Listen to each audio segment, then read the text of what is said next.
Hey guys, I'm Voylin, and in today's video I will show you how I use Anki for studying Japanese.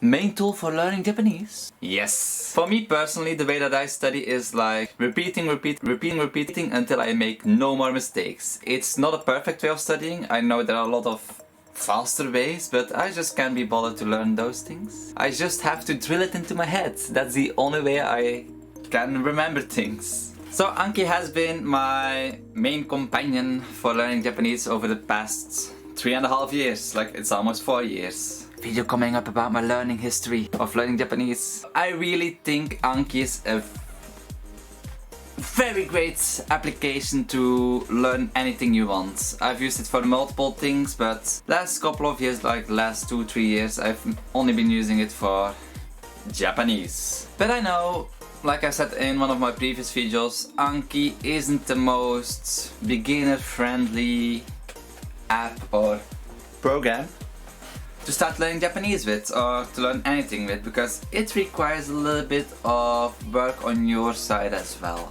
So let's get into it, to my settings, my cards, my fields, whatever you want to call those things, and let's get going. Up to the computer. So this is basically how Anki looks. This is my Anki. I have my kanji and I have my Japanese. My kanji is separated into multiple courses. I will quickly show you how you can do this. It's just by adding the main name and double column and then the name of this one. It's a small trick which keeps it organized. I like to be organized in my studying materials. And on the phone it looks like this. It easily gets synchronized between laptop and phone, and you don't even have to install Anki. You can just go on Anki web, on the website itself, and learn your cards through that way. So the first thing I will show you guys are the note types. Probably the most important part. So I have the basic and reversed, Japanese and kanji. And for people who know that I've been studying Japanese for almost 4 years by now, it's kind of strange to see only 1465 words. Every time before the new year starts, I go through the whole course, and the words that are way too easy, I remove out of the course permanently. Because I'll be using Japanese very frequently anyway.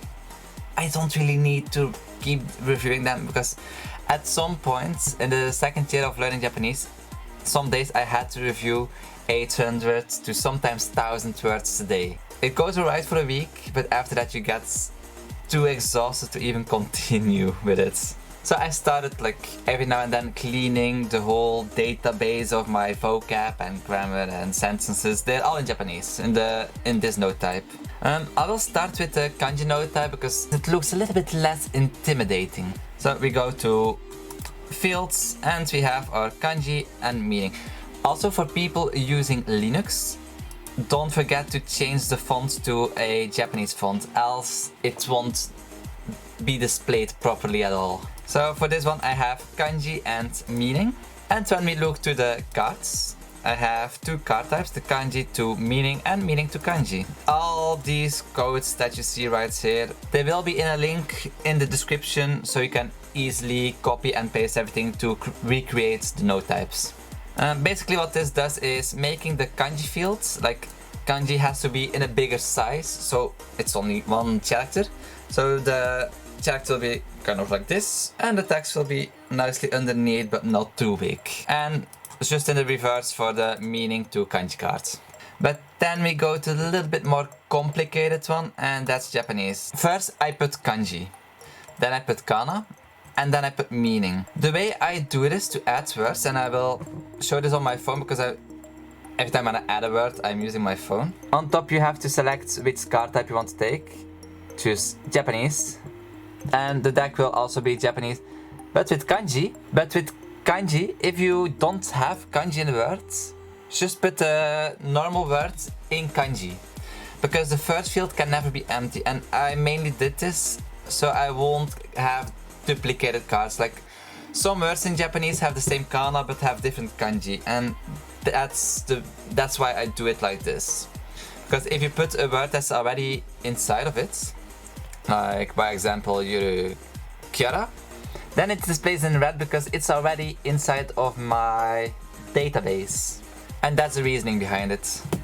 And also for people using Linux, change this. I mainly put kanji and kana a little bit bigger and meaning a little bit smaller. And then we have the card types.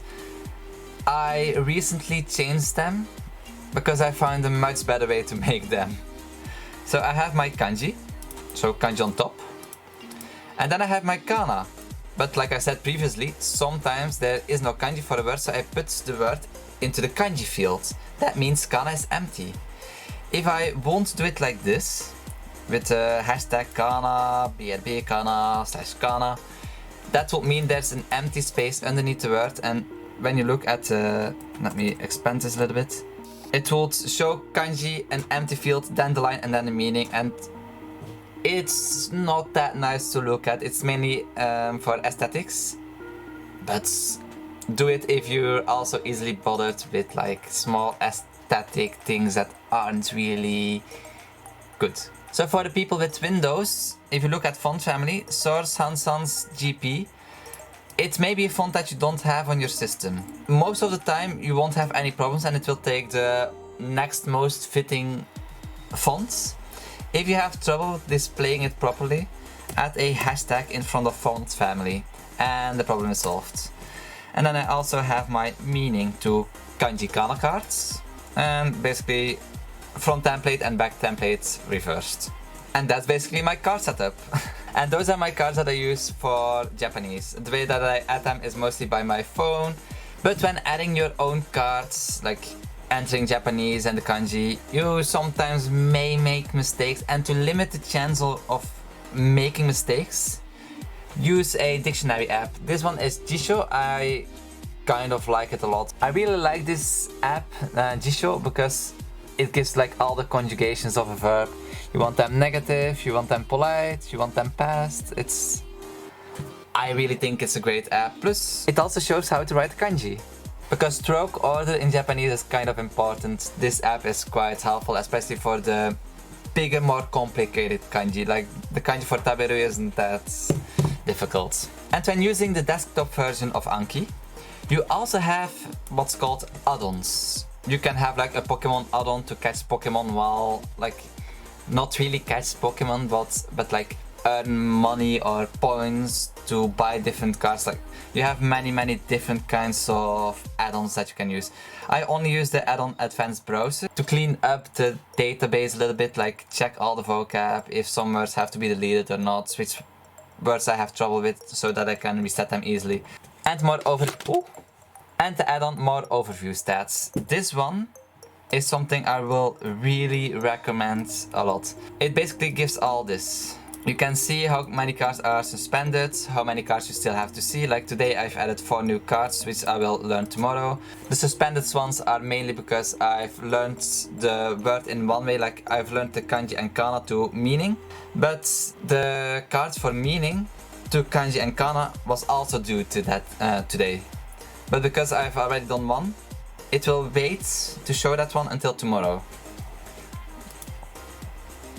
So let's go over the settings now. This is the last part of like what I can show on Anki. So my new cards, these are the steps. If you fail a card, it takes 1 minute. If you get it right once, there's a wait limit from 10 minutes. You get it right again, you have to wait 30 minutes. And if you get it right after 30 minutes, it's inside of the normal schedule and you will receive it every other day. I also do show new cards in random order, and that's mainly because if I add a lot of new words in a day, that they get mixed up, because I can easily remember the order that I've entered them in, and that can be kind of negative for my learning progress. New cards today I put on 0. I do this for a specific reason, and that's mainly I don't like when there's a number here, and I want this to stay at the end of day 0. Problem is, I add new words during the day, and if this wasn't 0, there will be a number there. So mainly again for aesthetics reasons. The way I do this for like allowing new cards to be played, custom study. You go to custom study, same for on the phone, and here it says increase today's new card limit by 4 cards, by example. And on the Anki app, you basically hold your finger on it, custom study, and then increase cards for today. You can do many other things with custom study, but I've never really bothered with those things. The graduating interval is on 1, easy interval 4 days, starting ease I've changed to 210, and this very related new cards, that's what I was talking about, that's how cards get suspended. If you've seen one card of a note, it gets suspended, so you don't see them both at the same day. Same for reviews, very related to reviews until the next day. My maximum reviews I've set to 5,000. I've changed it to 5,000 a while ago because yeah, I really had a serious problem. I kept adding other decks from other people, but there were too many words that I already knew, and instead of deleting those notes, I learned them, and that made my life kind of like a hell. The easy bonus 130, interval modifier 100, and maximum interval I've changed to 730. At lapses I didn't really change anything, only the leech action I changed to tag only, because I don't want too many cards to be suspended at once. Basically you can have a timer, I don't use it, automatically play Ojo, like you can add Ojo to cards, which can be quite helpful, but I don't really do it, not really my style of learning. And you can also add a description to the cards, so my description is just my list of sentences, vocab and grammar rules to learn Japanese. And that is basically my whole Anki setup of how I use it to learn Japanese. So mostly when I add new words I use my phone, or I use the Anki desktop version. I just click on add, type in the kanji, meaning always make sure the node type is right, because this is based on kanji. But I don't really add kanji myself, so choose Japanese and always make sure the deck is the right deck. That can make a lot of trouble when you put words in the wrong deck. And then you basically type and click add. I won't do that because I don't see a reason why I need to know. So yeah, thanks for watching this video. If you have other tips or tricks to learn through Anki, please leave them down in the comments below for other people to see. Things like, especially the add-ons are quite nice. I haven't really looked into the add-ons yet.